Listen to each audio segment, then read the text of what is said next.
Hey,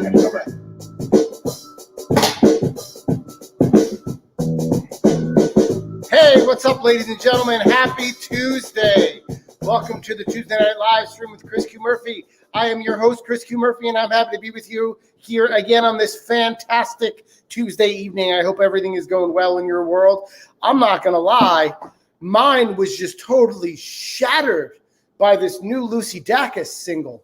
Oh, my God. A friend of mine sent it to me a little while ago, and he did not put an ample warning on that thing because it wrecked me.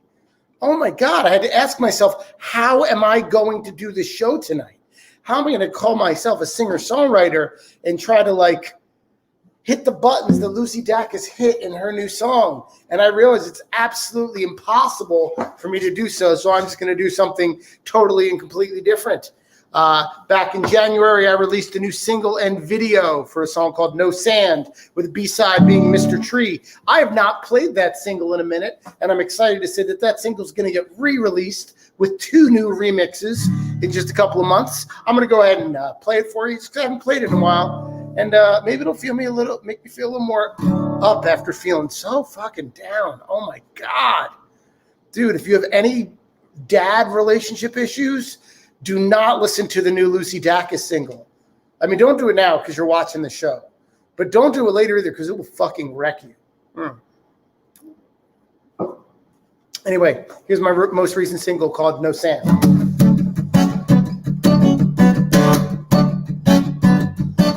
It was sooner than I thought it was gonna be, but somehow sadness still got the best of me. Caught me with my pants down, caught me with my heart hanging out. And in the moment when I owed an apology, I looked down and my pockets came up empty. I guess I'll have to pay for this in blood. Man, I hope I still have enough. No, I have nothing to give anymore. Nothing's washing ashore. No man's jumped the treasure. Yes, I've dug deep, and all I see is sand. And even that slips through my hand before I can measure just how much is gone. Tell me, how can you measure just how much is gone? So singing praises, gratitude's gonna help you out and remind you that you're not just a pile of doubt, but you can only try so long before you give up on the song. I try to paint a picture of despair for my friends and foes, but I scare them by it being too on the nose. Cause with abstract art, don't you know, you gotta bring your own shit to the show. And I have nothing to give anymore. Nothing's washing ashore. No man's jumped no treasure. Yes, I've dug deep, and all I see is sand. And even that slips through my hand before I can measure just how much is gone. Tell me, how can you measure just how much is gone? You're too tired to hear me out. Too tired to hear me out. But can you see me? I'm standing right here. So come on and have a look. Cause you can't find this in a book. Come on and take me by the hand. We'll make love up here. No, I can't do this on my own. We'll make love up here. We'll make love up here. Cause I have nothing to give anymore. Nothing's washing ashore. No man's jumped no treasure.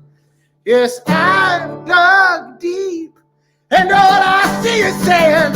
And even that slips through my hand before I can measure just how much is gone.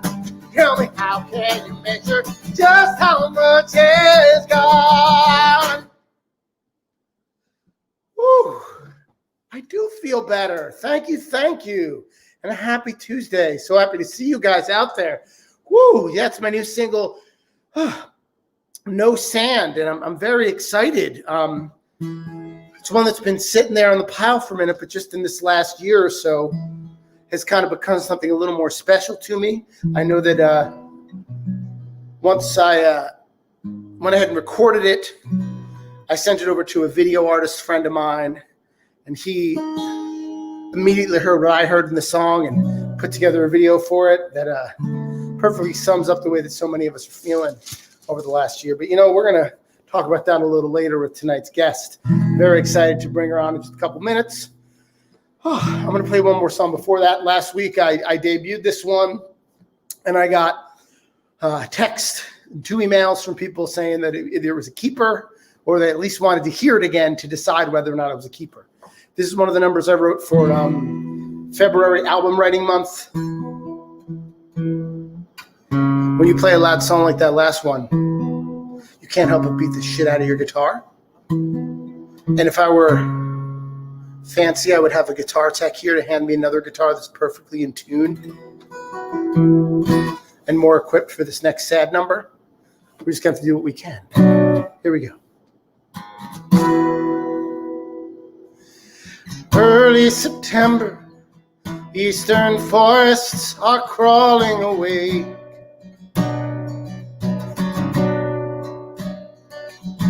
Uniformed young men climb aboard 8 white swans in a row, rubbing sleep from their eyes. The dream dust dapples the quiet lake.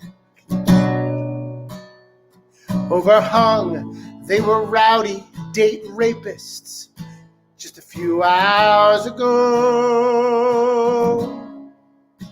In their supper clubs with their father's gloves, a self-righteous abdominal fire. Oh, the history of the holly and the briar.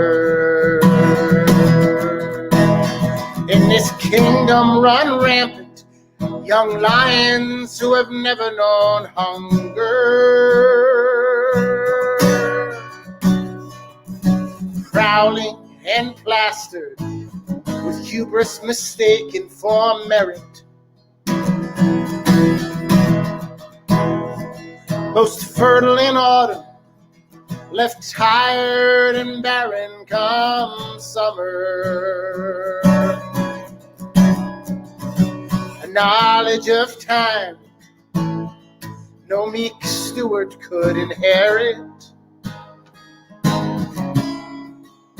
From their baby blues and their boating shoes to this cataloged dream we aspire.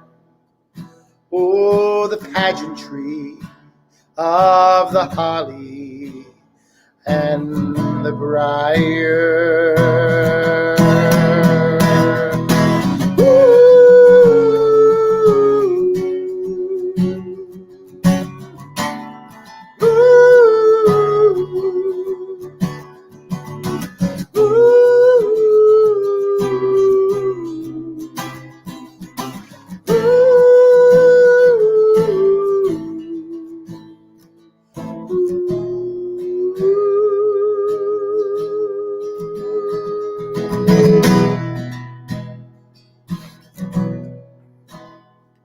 Now 3 worlds away, oaken shadows giving way to pine flooring. 10-to-1 odds overcome by the bickering butterfly. While the infinite trust calls it trust, its momentum unmooring. Under plastic sheets canopy, the sins overlooked by these winter skies. Loose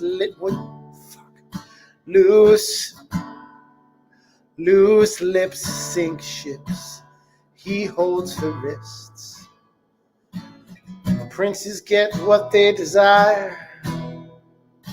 Oh, the privilege of the holly and the briar.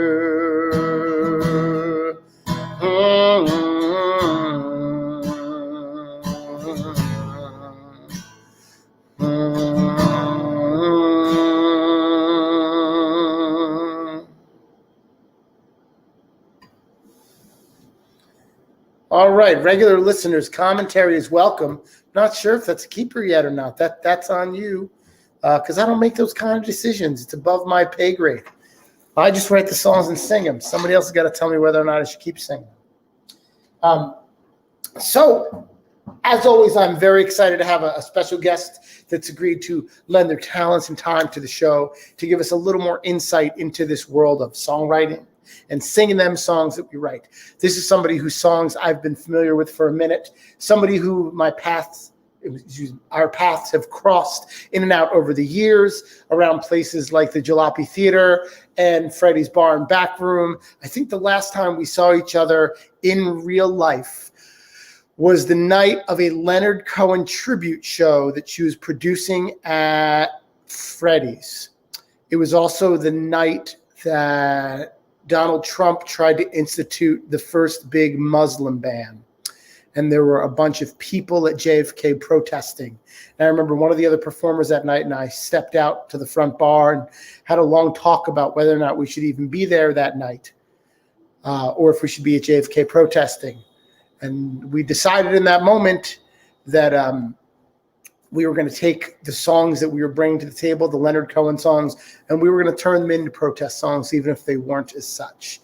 And when we walked back in the room, we were absolutely floored by the crowd that tonight's guest had packed that room with. So many great appreciators of great songwriting, great performances, just South Brooklyn music in general. And I can't think of music happening in South Brooklyn without this person for as long as I've been a part of it. So ladies and gentlemen, without me saying another word, I'd like to welcome Robin Aigner to the show. Robin, how you doing? I'm good. You're going to make me cry. Well, I'm going to make you cry. Because that was such an amazing welcome. And I'm so happy you remember that night. That was such a good show. So many talented people. It was so special. I mean, it would have been so cool without the added gravity because it was just, like you said, a packed lineup and they're fucking Leonard Cohen songs. Yeah. But man, when I heard people singing these things, and Leonard Cohen is often so prescient when it comes to geopolitical matters, everything just had that magical added weight, and it was a great night. And I think that is actually the last time we've seen each other in real life. It's really possible. I mean, I keep a low profile, and the pandemic has made that even easier. Indeed. Indeed. So how are things going for you, musically speaking, or anything? Interesting. I've found it really hard in the pandemic to be, there was like 6 months of like just depressing kind of like, what is the meaning of our lives kind of thing.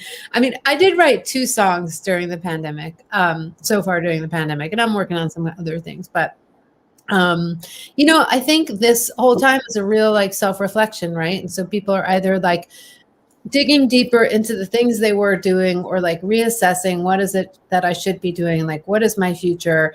And it's a really interesting time for self-reflection. So I have, it's weird because I always thought of myself as a songwriter first and a performer second. I've been much more comfortable with songwriting than performing, but you would think I would have written a lot in the past year, but I haven't.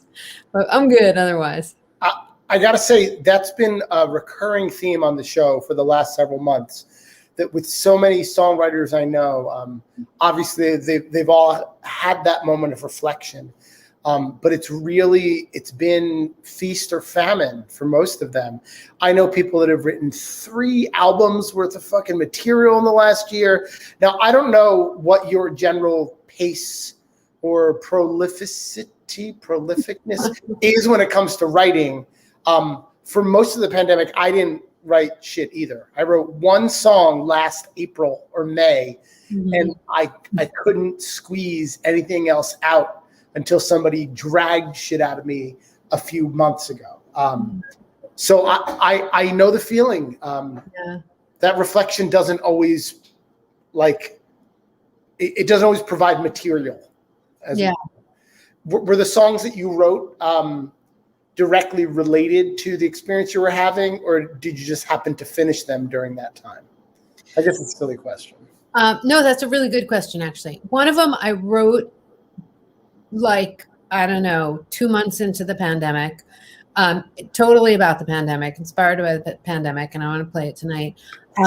The other one was a song I had started writing 4 years ago or something, maybe 3 years ago, when my boyfriend and I we were a year into dating, and it was anyway. I'm not going to play that one tonight, but it was conceptualized on my fire escape. So I have a fire escape that I can sit out on. I mean, it's still a fire escape. It's not a terrace, but it's great, and you can kind of see Coney Island, and a lot of songs have been inspired by that fire escape. So yeah, long answer. No, I listen. We're all about the long answers here on the show. We're all about as much detail as possible. I'm really excited that you're going to play your pandemic song in a little bit. I too had a couple of songs that were sitting there, somewhat finished, unfinished, maybe kind of, and I knew, since I wasn't able to create anything new, that I should at least take those out and try to do something with them. And some of them I put right back in the fucking drawer. But nope, still not ready. But some of them I was able to kind of turn into something. And I've been lucky to have this show every week going back to May to try things out. So songs that I was finishing, or songs that I didn't think were that special, took on new meaning for people. Have you been doing, you said you thought of yourself, or in the past you thought of yourself as a writer first. Have you been doing a lot of performing over the last year, either online or in real life, or to your cats and dogs? No. I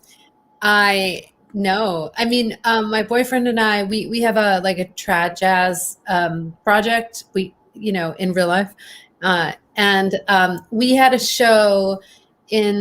virtual show in May or something. And then I had a show 2 weeks ago. I was like, Robin, you need to put something on the calendar and play your shit. So I did. And what I did was I played all the songs from my very first album, which was which was 18 years ago. So that was really interesting because I don't play those songs anymore. Where is that archived somewhere online? Can I watch it? Yeah, I'll send you the link. Yeah. Can you tell us all something like the link so everybody can go find it? Yeah. The song, honey, will you look it up and see where it is? I'm not sure. I think it's on, we're going to find out. On YouTube, right? Yeah, but I don't know which. I've got 3 YouTube identities. But it's nothing nefarious. One is Robin Aigner and Parlor Game, and one is our project. He's sitting right here. But for my first album was called Folk Singer with a V. So that is online somewhere. I think it's on CD Baby. And it was songs from that album. And I was a really inexperienced songwriter and player at the time. So you'd think it'd be so easy to go back and play those songs, and it was really challenging. I didn't remember how to play them. Okay, I've got nice. It. Okay, we've got the link. What is it? It's called Folk Singer Revisited. On what channel is Robin Aigner and Parlor Game. Okay, so it's on YouTube on the channel or the page Robin Aigner and Parlor Game, and the concert is Folk Singer Revisited. Right. And I talk a lot during it, but it's funny. There's cats doing tricks, and I gotta say, I found that people like the talking. That's why it turned into a talk show, because people were like, "Yeah, stop playing your fucking songs." And I was like, "Oh, I guess I'll bring friends on." And I like the talking. Yeah, it's So I'll definitely drop that link in the chat later on so people can see it again. But I know that's what I'm going to be checking out tomorrow night when I'm at home. Cool. And are you going to, did you learn anything about yourself as a writer by going back and doing that old stuff again? Was it better than you remembered? Worse than you remembered? What do you think? Better than I remembered. Yeah, that sounds like, good job.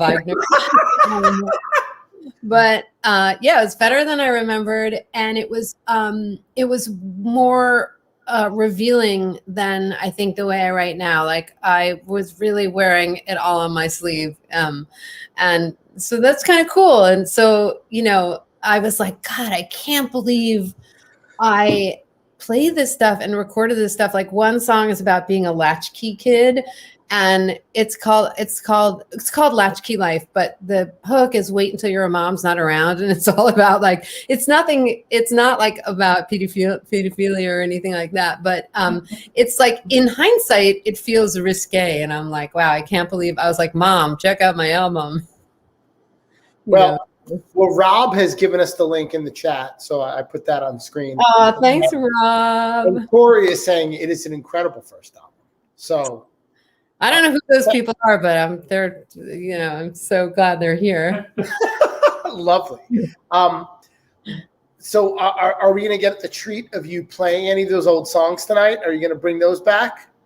I'm just curious. I hadn't planned it, but if there's appetite for it, if there's appetite for one of those songs, then yeah, I thought like because I just revisited that whole album, I was like, okay, tonight I'll just play things I didn't play 2 weeks ago to change things up. But if there's anybody has a request from, I can't guarantee I can meet all requests, but if someone has one song from that album they want me to play, I could do that. But we'll see how it goes. All right. Well, you know what? Let's stop dancing about architecture. Let me get out of your way. And why don't you play us a couple of songs? Okay. You're not mine. So gentlemen and ladies that are here, because you know the show, Robin Aigner is going to go ahead and play us a couple of her songs. People that are here for Robin, you're going to finally hear me shut the fuck up and get out of the way.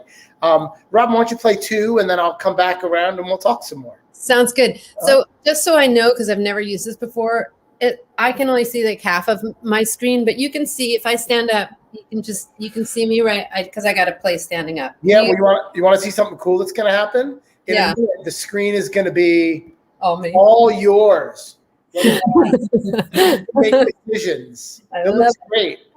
Okay. The fireplace and the painting, it looks fantastic. Yeah. All right. Well, ladies and gentlemen, I'm going to shut up. Here is Robin Aigner. Take it away. Okay. This is my pandemic song. Okay. Okay, guys.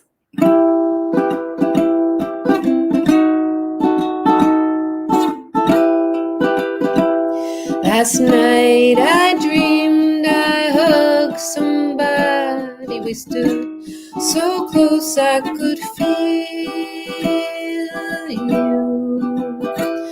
And when you asked, I took off my mask. I could see you too.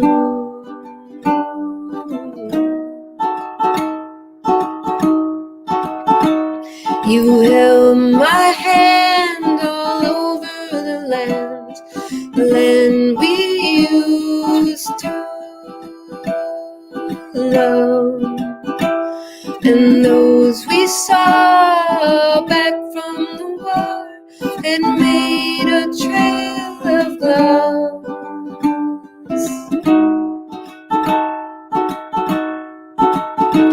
Let's spend all day outside in the rain on all sides of the road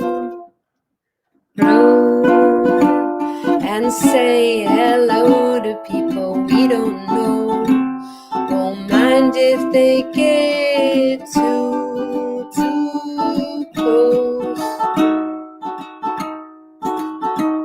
Last night I dreamed I loved somebody and loved them without ill will. I forgot and forgave them. everything, shook off that sleeping pill.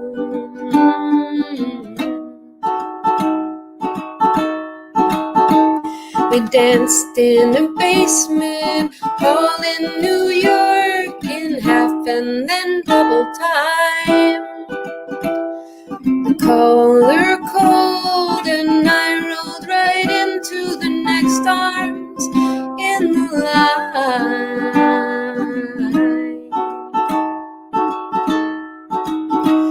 Let's spend all day outside in the rain.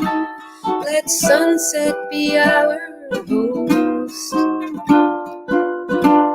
and say hello. Sorry. Say hello to people we don't know. Won't mind if they get too close. Last night I dreamed I loved somebody who stood so close I could feel you. I'm really sorry, guys. I hadn't set up my lyrics correctly, so I'm going to go back to that last verse. Last night I dreamed I turned down the sheets and I slept so long peacefully. And in the morn the bread was warm and all of us sat down to eat, and all of us forgot 6 feet, and all of us held hands and breathed.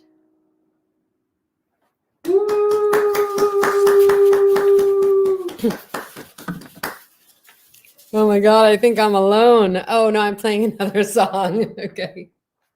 I felt so alone. What about me? Michael's here. Okay. Let's see. I think I'm going to play a song called Annie and Irving. This is kind of an old song, but this is about Annie Moore, who was the first immigrant to pass through Ellis Island, and Irving Berlin, who passed through Ellis Island a couple of years later. And they didn't know each other, but in this song, they were on the same ship together, and they had a possibly an ill-fated love affair. But one thing I really like about this song is that it's called Annie and Irving, and I wrote it, and then many years later, I realized that my grandparents' names were Annie and Irving, and I was like, oh, now this means even more to me.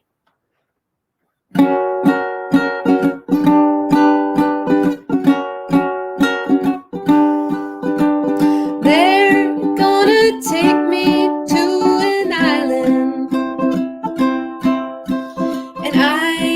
that sits upon a shore. You see me, I'm waving and I'm smiling, but I couldn't tell you why or what for. I made it to the castle via freighter. My dress a little big, for I weigh less than I did. My delicate health is hidden neath the coat of finest gabardine. I wipe away the chalk mark and I hope nobody sees. Irving, where you been? I've been waiting by your cabin. Are you really from Berlin? Will you play me a sonata? I'll bring my sister out. They all say she is a beauty. If you got some friends in town, we could see the sights and swim the sound. Irving, where you been?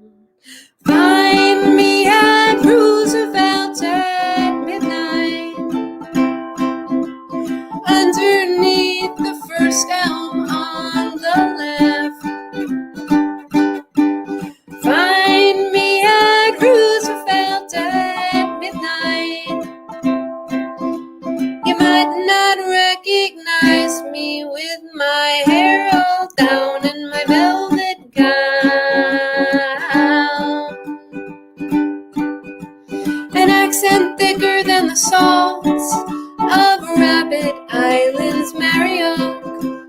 little young for me, but in a little while we'll see. I lost her as we wrapped around the Rockaways. The eastern sun was wrapping round the early morning haze. Some say she'd been betrayed by a chalk mark on her frock. She's too smart to get ensnarled by a temporary mark. Or anywhere you've been, I've been waiting by your cabin. I would very much like to escort you to a suitable room. I'll keep my given name, and I'm hoping that you'll do the same, so I can find you in a town where it's easy to get lost in a crowd. Anywhere you've been, find me at Roosevelt at midnight, underneath the first elm on the left. Find me at Roosevelt at midnight. You might not recognize me with my finery and my pedigree. Darling, where you been? I've been waiting for you to drop in. I'll stay an hour more and watch the next wave from County Core. Darling, where you been? I've been waiting for you to drop in. I'll stay an hour more and watch the next wave from County Core. Darling, where you been?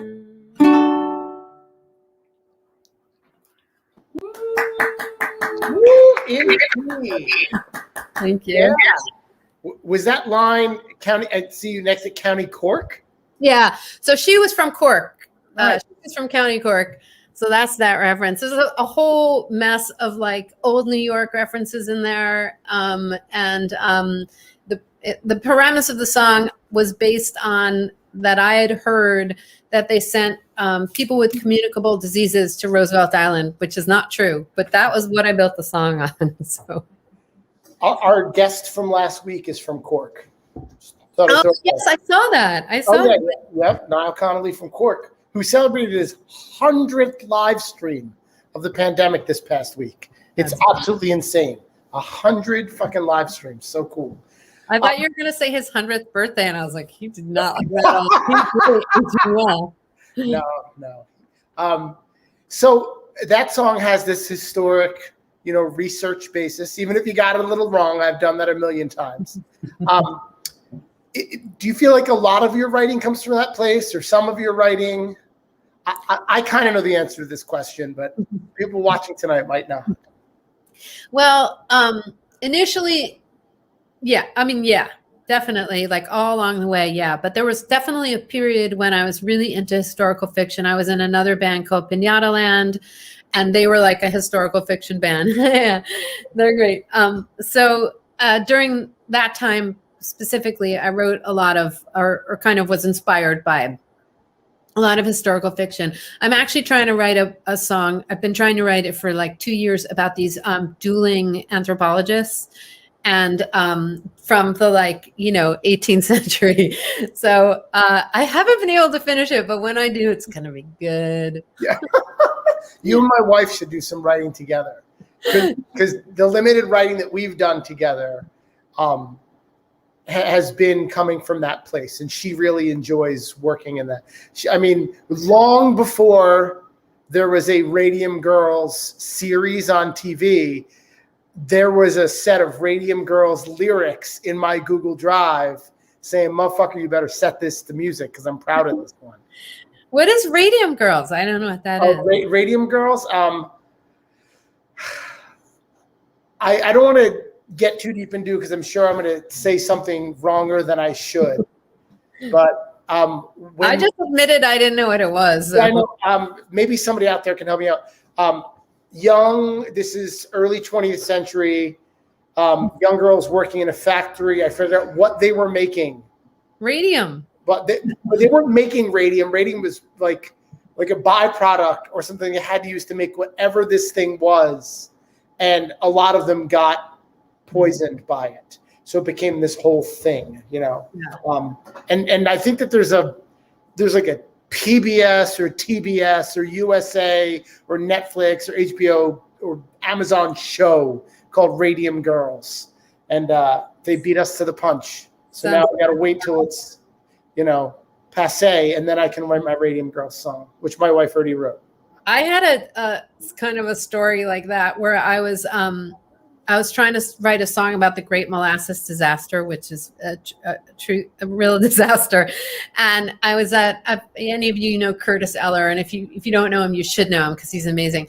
But I was at one of his shows, and he's like, "I'm trying to write a song about the Great Molasses Disaster." And I was like, "Oh my God, I got to finish this song." So I did. I beat him to it. Nice. Yeah. Rewinding for a second, Rob Plass to the rescue. He said they were painting watch dials that glow in the dark. Rob Plass. Thank you, Rob. Rob's amazing. Thank you. Now I can go to my wife and not feel too foolish tonight because I should have known that for sure. Thank you so much for chiming in with that. It's up on the screen. Now, I think that we both agree, and please tell me if you don't, that, you know, the best songs that most songwriters write are the ones that can walk that line between fact and fiction, whether you're leaning into a historical fiction thing or just straight up fiction. When you use your own experiences to inform those songs, I think they take on a deeper meaning, and I think that through the magic of fucking music, they manage to connect with an audience just a little bit more. Can you talk a little bit about how you try to like insert yourself as either a third person or first person participant when you're writing a historical fiction song?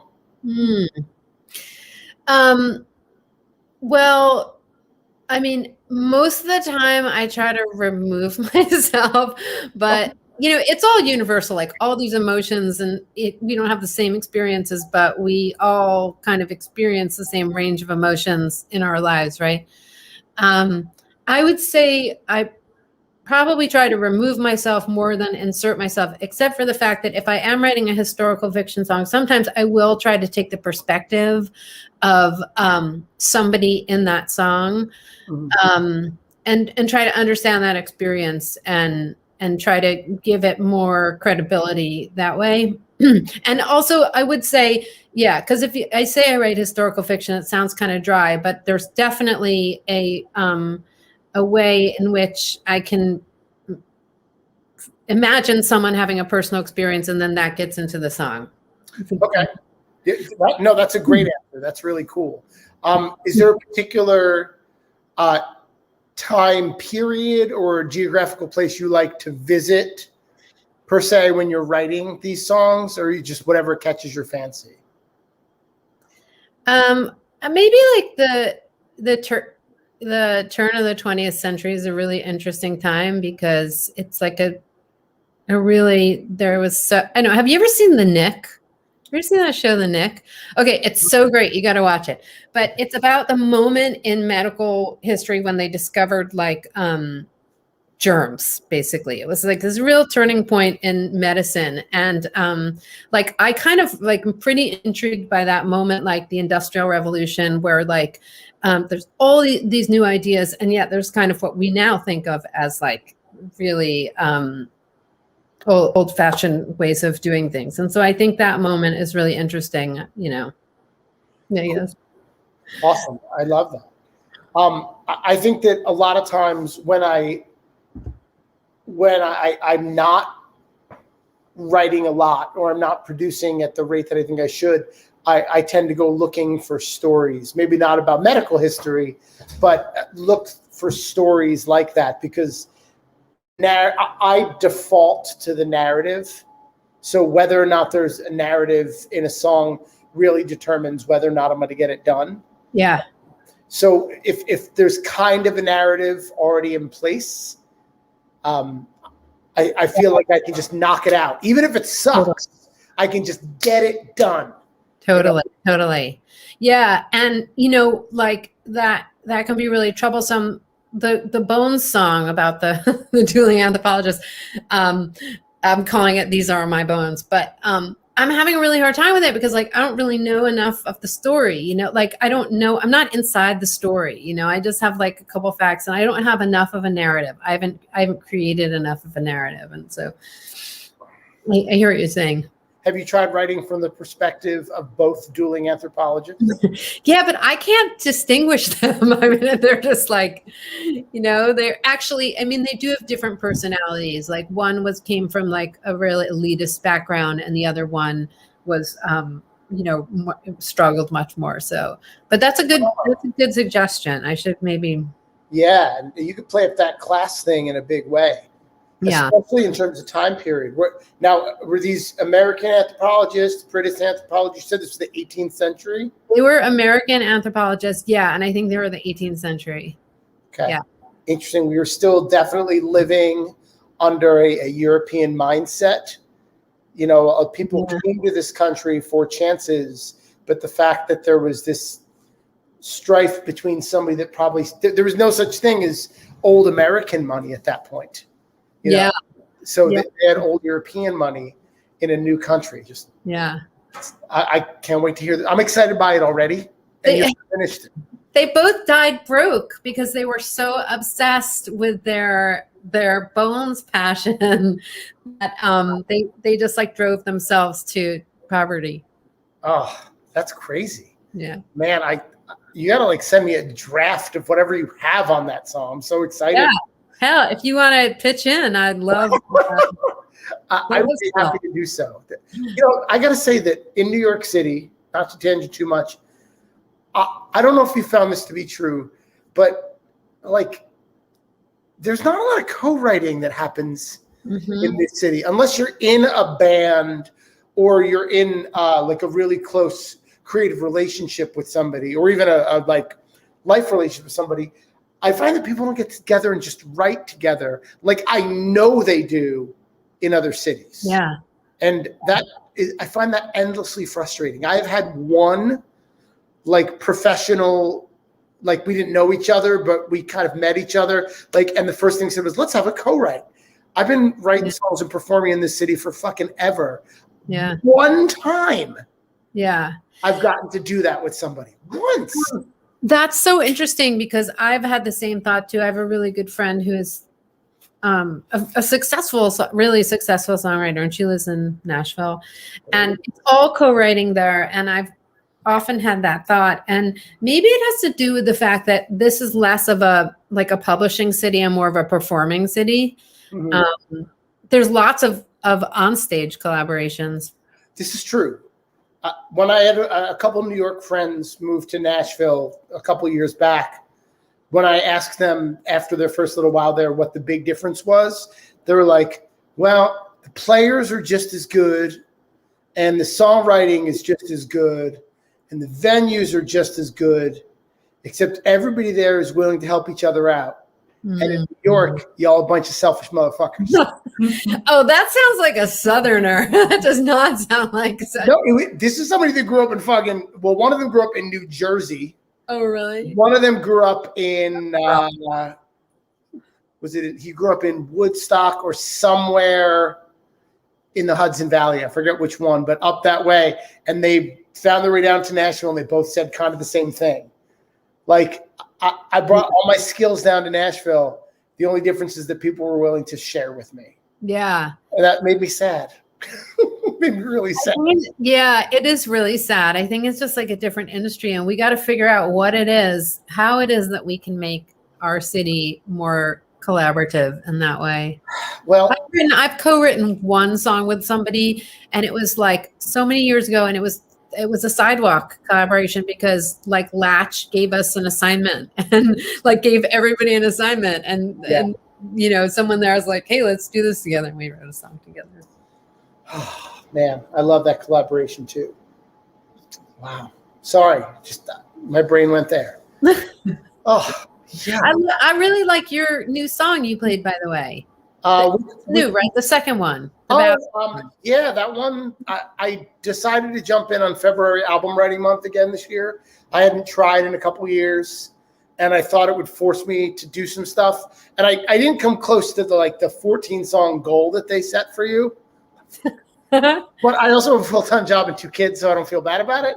But I did write 6 songs from scratch, and I think 5 of them I am interested in doing something with, and 3 of them I think I might edit to the point where I'll keep them around for good. So I'm glad you like that one. Any notes would be valuable. Every time I sing it to myself, I'm making little lyrical edits. Like, yeah, that line is clumsy. Yeah, that line takes me out of the narrative or out of the place. You know. Can you play another one from your February of? Yeah, sure. Let me just think about it really quick. Or not, or something. Well, I don't know if I know the lyrics to any of them, and I don't think I have them printed out because I'm not at home. I didn't know the lyrics to my song. No, but I mean, this is what I sang before. Shit was taped right up in front of me. You did it right. Yeah.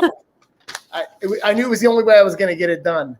I will send you a link to the cheap ass recordings that are up there. Cool. But this one, a couple people have responded to and said, yeah, you should keep working on that. And there's another one that I played for the last 2 weeks that people really responded well to, especially the parts that I liked the least. Interesting. And so I don't know how I'm going to step forward as an editor on that one, because I clearly everything that I think is right is wrong on that song. So maybe I'll just put it to bed for a minute and come back to it. I don't know, but thank you for the compliment. I appreciate it. Yeah. This one, everything I started writing, I wrote like 2 songs pretty quick, like boom, boom in 2 days. And I realized pretty quickly they were both about the same time and place in my life. So I use that as an excuse to continue to draw on that place or that time as a cue or good. an off point for the other songs. I will say the one I sang earlier today is the only one that has an incredibly veiled reference to Michelle Obama in it. I gotta listen back. I don't know if anybody will ever find it. Will you tell us, or no? It's a test. No, it's not a test or anything. The project that I wrote in February was all about the time that I spent in Princeton, New Jersey. I went to college, not at Princeton University, but I went to college in Princeton, New Jersey. And that college age is such a ripe age to become something. I don't know if you should or shouldn't become it, but people become it.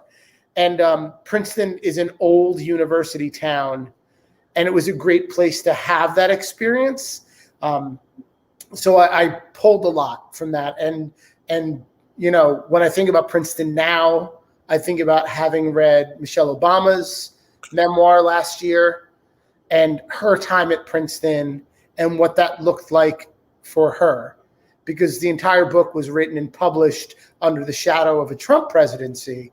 So there was a social justice angle that is obviously ever present in her work in the world, but it was certainly something that she leaned into in certain chapters. And in the parts where she talked about Princeton, the idea of her being a Black student at Princeton in the early 80s, from my experience in that town in the late 90s, I felt like, man, that must have been a fucking weird ass place. And she talked about when you try to join the exclusive eating clubs at Princeton, because there's no fraternities allowed in the township of Princeton. There are eating clubs. Oh, bizarre. Yeah, which are essentially fucking fraternities. And when you try to join them, instead of rushing, it's called bickering.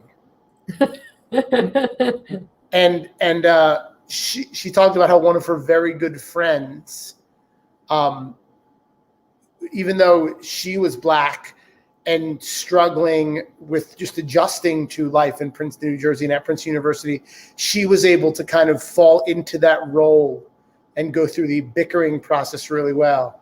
So when I say the line 10 to 1 odds overcome by the bickering butterflies, you know, that I don't know.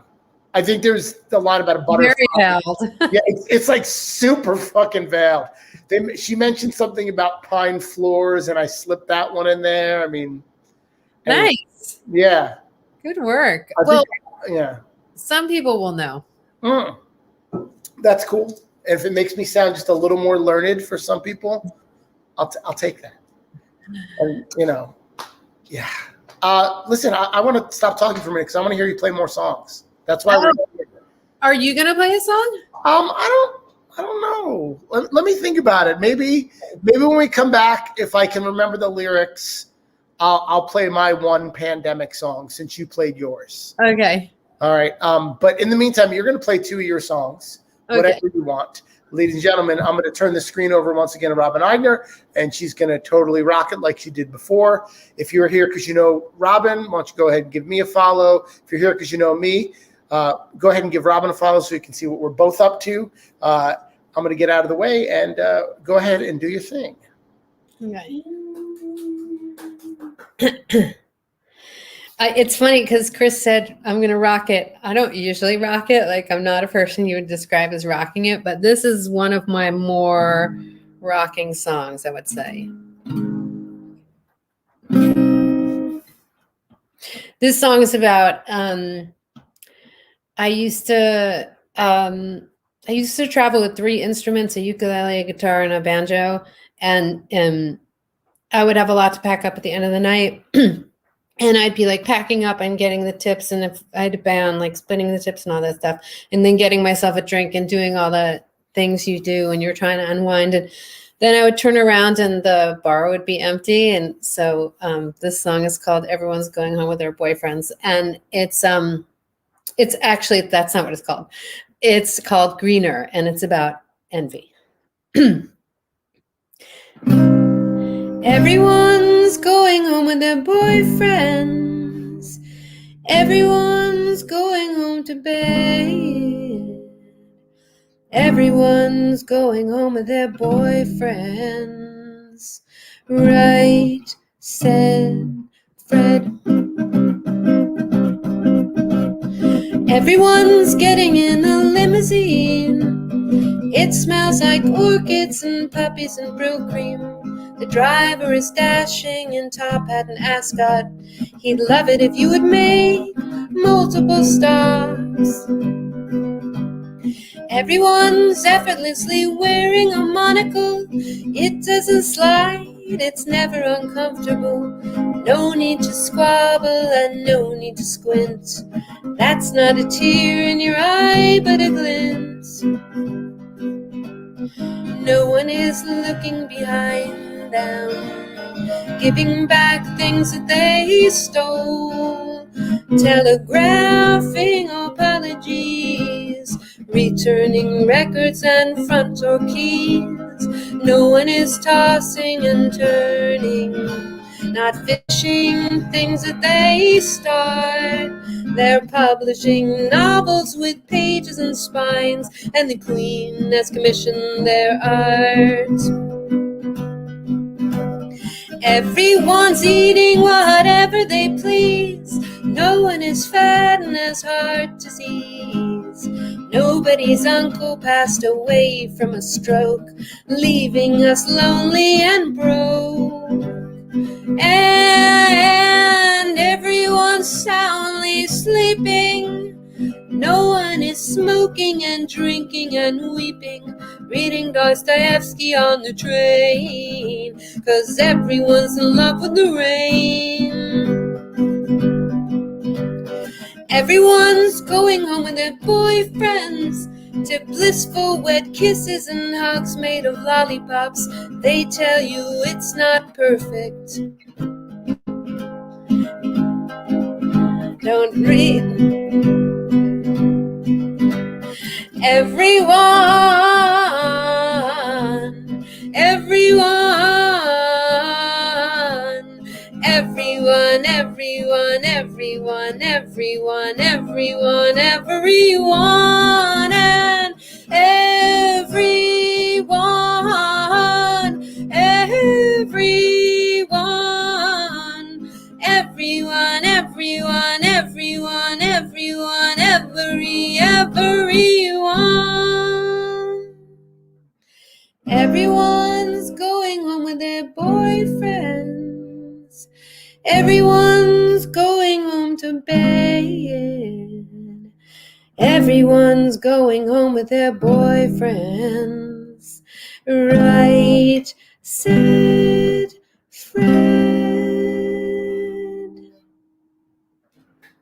Woo! Wait, am I supposed to play 2 songs? Yeah. Oh no. Let's see. Oh, I know what I'll play.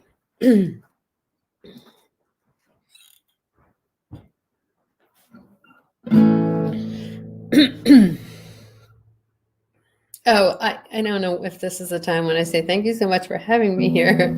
I miss seeing you, Chris. And Nope, you got more time. Play your song. We'll do that afterwards. Okay.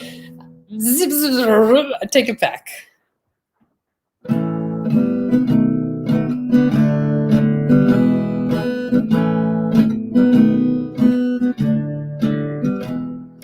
I learned a lot from you. I got a lot got from you, but you keep everything. I don't want those strings.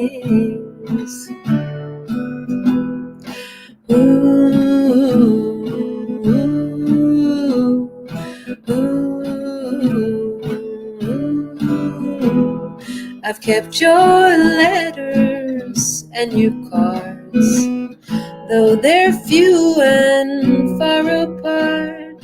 I place them where I place spare parts, where you end I start.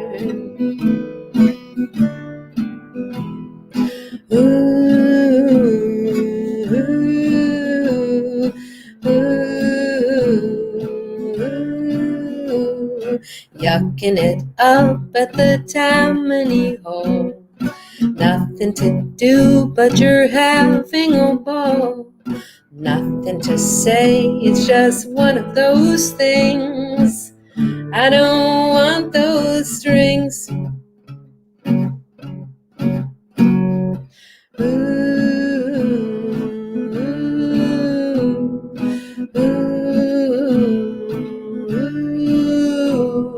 I always want the best for you. In any town you blow into, I sometimes check the latest news. I know you do too.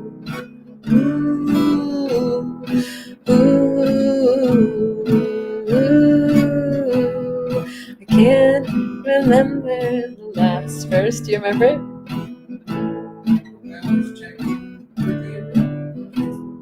I always want the best for you. In any town you blow into, I sometimes check the latest news. I know you do too.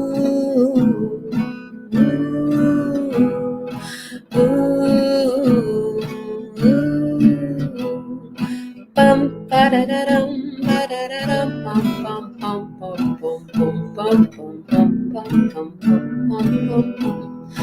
Fa fa fa fa da da dee dum ba dee dum ba dee dum ba dee dum. Boom boom boom boom boom boom boom boom. Woo!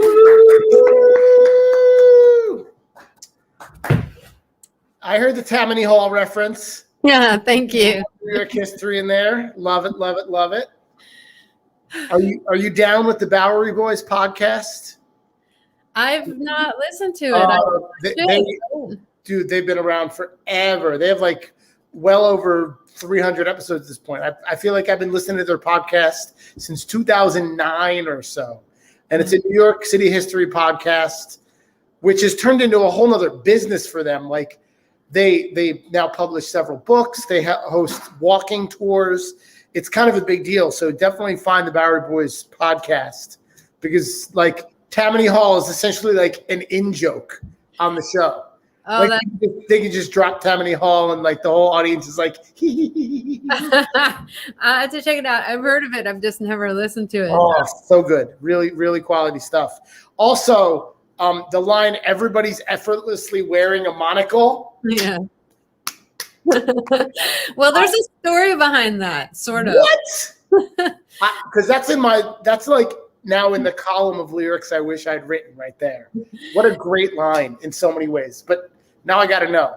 Was there an actual monocle in real life? It's just a Robin story. So like you're maybe like 10 or 15, probably when I moved to Brooklyn, you know, sometime after I moved to Brooklyn, which is a long time ago. But I was like, if I start wearing a monocle in Williamsburg, will everybody be wearing monocles? Or like, then I thought like maybe I could plant like 5 like dapper guys to walk around with monocles.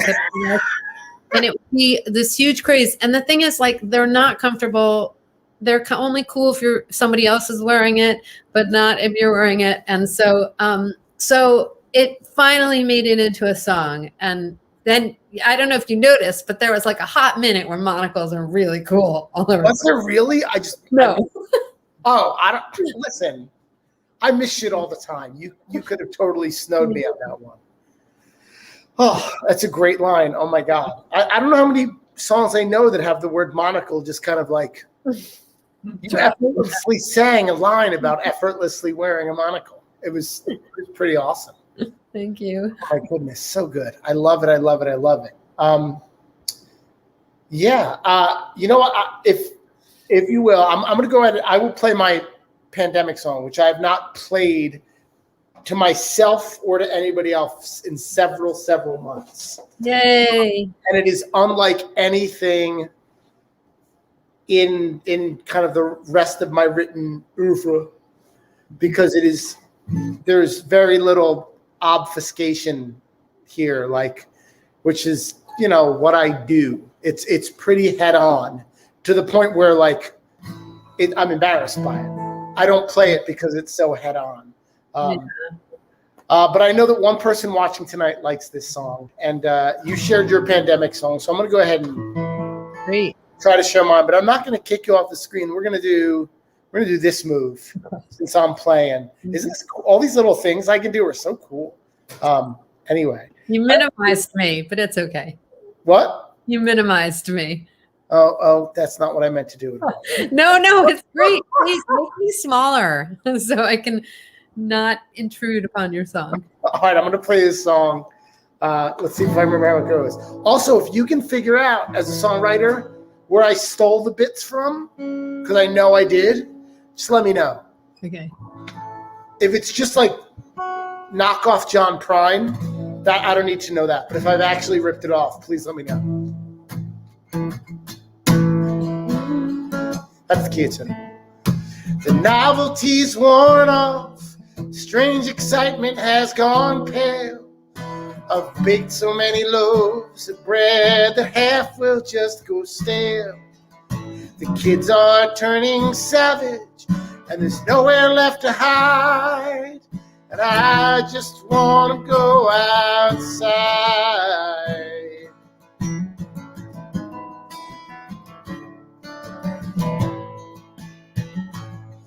Pushing paper in my office grinds my fingers to the bone. I worked myself near half to death. Now I'll kill the other half at home. I never thought I'd miss my boss or tire of my wife. No, I just want to live my life. I just want to live my life.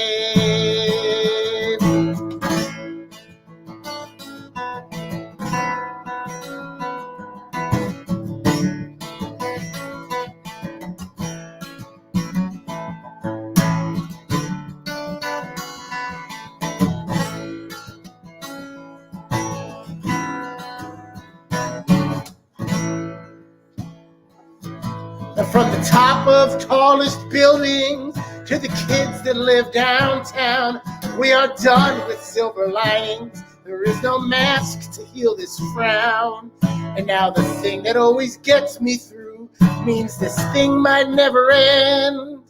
Yeah, I just wanna hug my friends.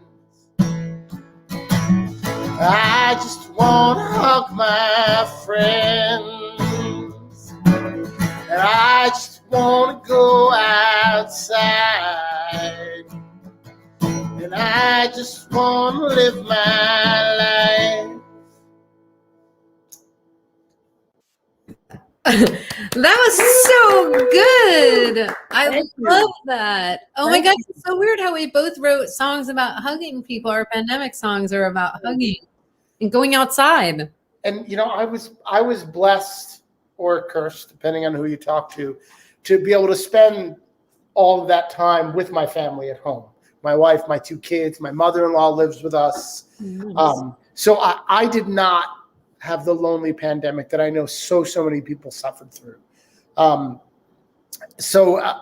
I didn't have that feeling, but at the same time, I do really, rely on the friends as family lifestyle. And I am very, physical with friends of mine. Hugging is a big deal. So yeah, that was what I wanted more than anything in the universe there for a minute. Yeah. And, things are looking up for some people, which is great. Vaccines are getting out there. I think that the CDC and the state are rushing things a little bit, but apparently the economy is more important than human life, but that's a different discussion for a different day, maybe. Yeah. I didn't want this to be a downer all of a sudden. Well, we are in a pandemic. I mean, I know, but let's not forget. I feel like, I started the show so fucking sad because my friend really did fuck me up. Fuck you, Matt. Fuck you, Dr. Matt Ucia in Pittsburgh, Pennsylvania, who I know is watching, for telling me to listen to that song tonight. The new single by Lucy Dacus that just came out today is like, if you have any like daddy shit that fucks with your life, don't touch this song until you have a minute to feel your feelings, because it hits hard, it hits deep, it is direct as fuck, and it's beautiful. And it just destroyed me. And I was like, oh my God, I have a show to do in 15 minutes. What the fuck? Can you put the link in? I sure can, yeah. I'm gonna just put it in the chat so everybody can hear it. Oh no, Matt says no remorse on his part. All right, let me just pull up a YouTube link really quick, and I'll put it in the chatty chat for everybody. I know that there are, some people are Spotify people, and some people are, some people are Apple Music people. So I'll just go ahead and drop the YouTube link. Here we go. Here's the new Lucy Dacus song, Thumbs. The quotes are on the title because grammar. Matt, you see, fuck you, is an English professor, so I should, Oh, he's that kind of a doctor. Oh, yeah, he's that kind of doctor. Dr. Matt Ucia, he is that kind of a doctor. Oh, cool. He's actually one of my dearest friends in this world. So when I say fuck you, I mean it with the deepest love in my heart. That's the new hug. Yeah, exactly. Hug. Yeah. So guys, if you have daddy issues and you want to cry a little bit tonight, I definitely think that in addition to checking out Robin's music, which we don't need to cry. No, you can hear that over at robinaigner.bandcamp.com. That won't make you cry that much. You can also follow her on Instagram, Volk Singer. It's right there. If you want to listen to my shit, fine. Some of them will make you cry. Some of them will make you laugh, both at and with me. But if you really want to cry tonight, go listen to this Lucy Dacus song when the show is done. That's your homework assignment from this teacher. Is there anything else that you would like to plug or tell the world about before we say bye-bye?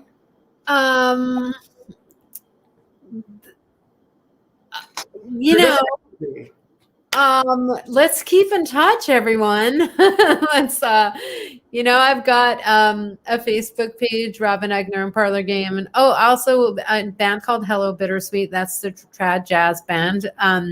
And reach out. Don't be a stranger. And of course, I don't really have any shows coming up, or not live ones, but I'd love, if you're new to my world, for you to join me on this journey. You and I can stay on after we say goodbye to everybody, because I might have a place or two you can look into to perform in a safe way in coming months, especially with the Trad Jazz group. Great. So Awesome. if you were here because you know me, please give Robin Aigner a follow. If you're here because you know Robin, go ahead and give me a follow. We do this show every Tuesday night, 99% of the time with special guests. In addition to next Tuesday's show, I also have a special show coming up this Saturday night at 9 p.m. Eastern, 8 p.m. Central, with one of my dear, dear old friends, Alex Mallet, who I miss so much since he left me for Kansas City a couple of years ago. But we've decided to get the band back together, literally and figuratively, and play a show together this Saturday night. I'll get it up on my socials, so whoever wants to come and watch can come and watch. I'm excited about that. Oh, man, I miss Alex so much. I remember Alex. Yeah, we spent so much time in his last couple months here, like literally driving around Brooklyn late at night, listening to Kendrick Lamar.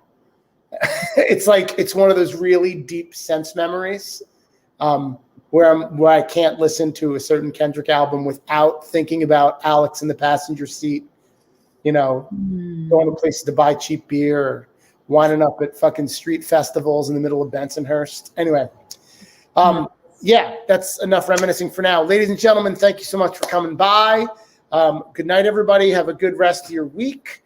And hopefully I'll see you back here real soon. Let me go with the end of the show page that I have. It looks pretty cool sometimes. I should have it ready sooner next time, so I look just a little bit fancier. Let's go ahead and do this. Thanks, everyone.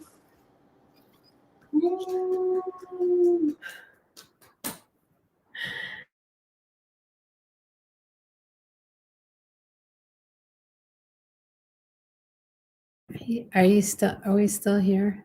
Yeah, he's still here. Aw.